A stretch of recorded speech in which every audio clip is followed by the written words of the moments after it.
let's do these things. But first, what was this? Oh, I know what this is. Okay, these things all go together. Okay, you know what? These were projects we were supposed to do this year, actually, mid-year. Let's save this for a minute. Let me share with you all of these things. I am still a student in the Waldorf Practical Arts Training, and they are just about, well, gosh, in a few months, about to start a brand new cycle. So all of that information is linked in the description box below. I highly encourage you to check it out. I believe it's going to be in the LA area for these next 3 years. There are 9 modules. We meet 3 times a year. They are intense 6-day modules in which we do a soft craft and a hard craft. And 9 modules, 3 years. I'm about midway done, but I've been taking it in the Orange County area, and I think they're moving to LA. A brand new cycle starting with module 1 begins in February. I started in module, I think 5 or 6, 7, 8, 9. I started module 6, I believe. So by the time I joined, we were working on, I believe, grade 6 handwork, like soft crafts. So we did, we stitched an animal, we've done quilting, we've done sewing a garment, and there's one thing that I'm missing.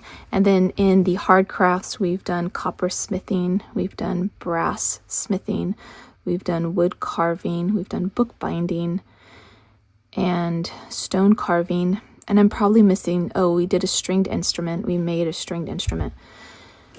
So if that's not enough to entice you to join, there's also another 5 modules taking you through grades 1 through 5 for the soft crafts. And I believe it's a little different with the hard crafts. I think the hard crafts start in grade 4 or 5 with wood carving and carpentry and doing a 3-legged stool. Anyway, all this to tell you that in addition to all of the things that I just shared with you, there are open studio hours in which we did other projects, a lot of fabric dyeing, which was amazing. And then in one of the recent one of the recent open studios, we had access to, so we didn't do it right then and there, but we had access to local rocks that can be used as pigments. There are also trainings, 1-day trainings to take you through natural pigments to turn them into paints. And that information from Mona Lewis is linked in the description box below in case you want to check out the programs that she offers on her own separately from the Waldorf Practical Arts Training, because there are a couple throughout the year, and I believe, but I could be mistaken, that there's ones where you actually go in the field so that you can learn how to identify rocks that would be good candidates to be turned into paint. Okay, all that to share with you. These rocks, I will link the best of my ability in the description box below or on the blog post that accompanies this video where you can find these stones. These were gifted to us when we were in open studio, and so we have a variety of colors. The black is going to be so exciting. So these are all natural rocks that can be used to make paint. I haven't made the paint yet, but I have all of the materials to do that. You need gum arabic and honey in order to keep it moist so it doesn't dry out. So I bought the gum arabic. All of these things were purchased from Amazon.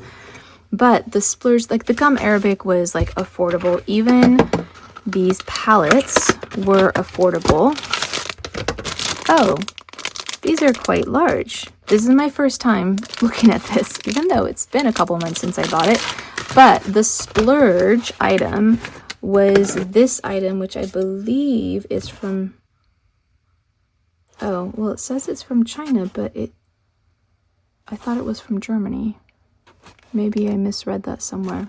Anyway, let me show you what it is. I haven't seen it yet, and it's been a couple of months, so hopefully it's intact because the return window has closed on Amazon. So let's see. Oh, it's really well packaged. Oh, I'm so excited about this. This is really going to allow us to make the paint in the smoothest, most enjoyable way. Let's see.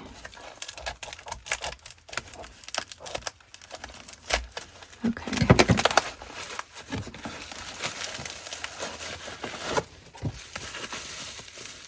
Wow, this is really, really well packaged. I'm really impressed.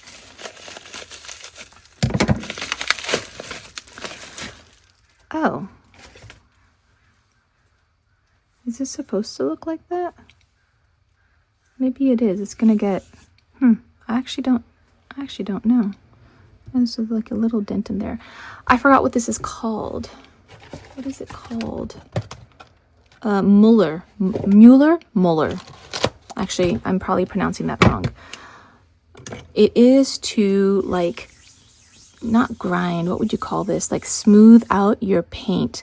So you first put this, you just take it outside, take a hammer, break it up into smaller pieces. Then you can use a mortar and pestle. Don't also use it for food. And then you can grind it down. If you don't want to use a mortar and pestle, you can just get a larger stone and a smaller stone and really grind this down until it's a lot smoother. I cannot remember if you then sift it. That's probably a good idea if you do. Then you will mix it with your gum arabic and your honey, if I remember correctly. I haven't done this yet, so I apologize if the instructions are not accurate. And then, actually, we also need, oh, I do have one. I was thinking you need one more item, but the reason why I didn't buy it is because I already have it. Let me show you. I already have this glass cutting board, so you use the glass as well. But come to think of it, I do not want to scratch my glass. Maybe I'll use the back side. Oh, nope, that's not. That has a coating on it. Let me figure that part out, actually. Because if it does scratch up the glass, although why would it though? Because if I'm using that as a cutting mat, I'm gonna have to do a little research and figure that out because I don't want to make my glass all frosted. Anyway, that's what this is all for. Let me not be so hasty about putting it away so that I don't break it or anything. So that's going to be a project for this year. Now, the projects that I'm doing this year, I am so excited that my 10-year-old nephew, soon to be 11, will be joining us with his triplet siblings because he loves like the hands-on projects. And I have to say, my daughter wasn't as into them. She's 15, but my 19-year-old son, I mean, look, he still wants to do some handwork with me at 19. He was way more into them, and I really kind of miss that, and I'm kind of excited that my older of the nephews will be joining us with these activities because I think he's really gonna love it, and I'm really gonna love having him be so into it.